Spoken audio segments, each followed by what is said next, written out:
Greetings shippers, welcome back, and it's time to look at some more crazy crack ships. We had so much fun last time, I thought, let's just do it again. Side note, we're coming up on 100 episodes, which is crazy. I can't believe we've had that many episodes and we still haven't touched on so many ships. There's just so many out there. This is going to be going for a long time, and I for one am thrilled. So to celebrate, I guess if we want to call it that, I thought let's do something. But then I couldn't really think of anything that crazy, so I thought Q&A, because let's be basic, like a pumpkin spice latte. So if you have any questions, please post them down below and I'll reply to as many as I can in the upcoming Q&A video. Now let's get to those crack ships.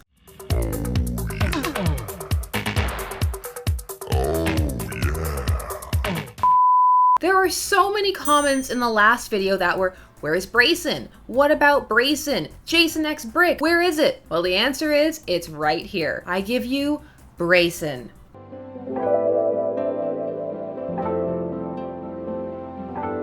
This ship takes us to a fandom realm we don't visit nearly enough, that of books, and for this ship we're going to be taking a look at the work of Rick Riordan. Now the Percy Jackson series and the Heroes of Olympus series have many fans, and I actually got lots of requests to do pairings from Percy Jackson. But when it comes to crack ships, one reigns supreme, that of new Heroes of Olympus protagonist Jason Grace, and a brick named Phoebe in some circles. A pairing that was born when Jason was struck in the head with this particular piece of mortar. Because Jason can't go anywhere without getting hit with a brick. The fandom is quite fond of this ship and good-natured about how silly it is, even if they are incredibly passionate about it. There is in some circles a feeling akin to pride that people can come together to ship something so out there. The entire attitude being very positive along the lines of, yes, we've gone too far, and we're okay with that. Brason is so known within this fandom that it has come to the author's attention, and he has acknowledged it much to the fandom's delight. As Riordan is one of those creators who is fairly engaged with his fandom in a positive way. I don't think I'd want to be paired with a brick. I do like the one person who started shipping me with my glasses because I was so excited about them, and I still am that excited. There was a horrible moment this week where I thought I lost them and I cried. It was awful. But you know what? Let's get people out of these ships. Let's just go full cargo. People out of the equation. It's time to give some love to some inanimate objects. That sounded, wow, okay, let's just do it. Up next, we have Mycroft's umbrella and John Watson's cane from Sherlock. Watson's cane, or walking stick, depending upon the canon, is an accessory usually associated with his character to great effect, and featured in the majority of adaptations. So it is an item many fans were quick to take note of in the modernization, even if the update went in a slightly different direction. Now, John Watson's cane did not last long, almost a whole episode, and then it was gone for good. But fans didn't forget, and they felt sorry for this poor abandoned walking stick.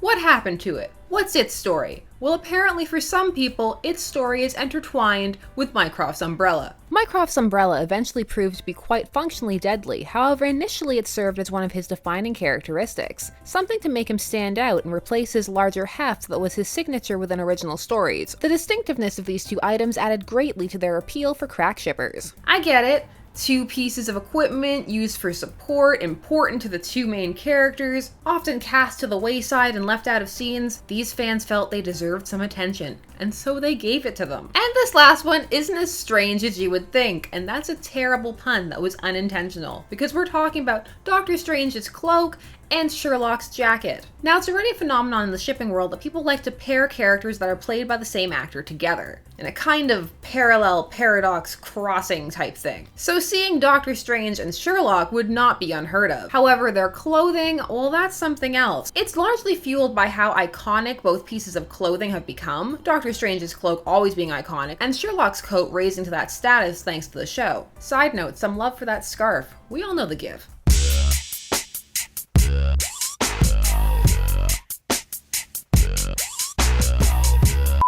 With the cloak being so sentient in the film, it's no surprise that the cloak was paired with the titular Doctor Strange. I'm not sure how Cloak's going to fare. Sherlock's coat seems kind of aloof and distant. This extremely small ship, also known as Cloak/Coat, took off in the minds of the shipping, the cracky, and the fashionably inclined. At least they're coordinated color-wise. They look good together. I know, there are so many more out there and this wasn't enough. Let me know which one you felt I missed this time, because Brason, it's here. It's done. We got it. Also, let me know how you feel about getting more personal on this channel with more comment replies and Q&As and that kind of thing, because I'd like to, but only if you guys want it. It's like, don't want to push anything. It's especially crazy because I never thought I would appear on camera, but you know what? It's a lot of fun, and I hope you guys are liking it too. Don't forget to leave a question down below for the Q&A if you're interested, and as always, thanks for watching. This has been Shipper's Guide to the Galaxy. Don't forget to like, share, comment, and subscribe. Check me out on social media to stay up to date. Special thanks to all my patrons, names on the side, and as always, stay tuned, for there are as many ships out there as there are stars in the sky.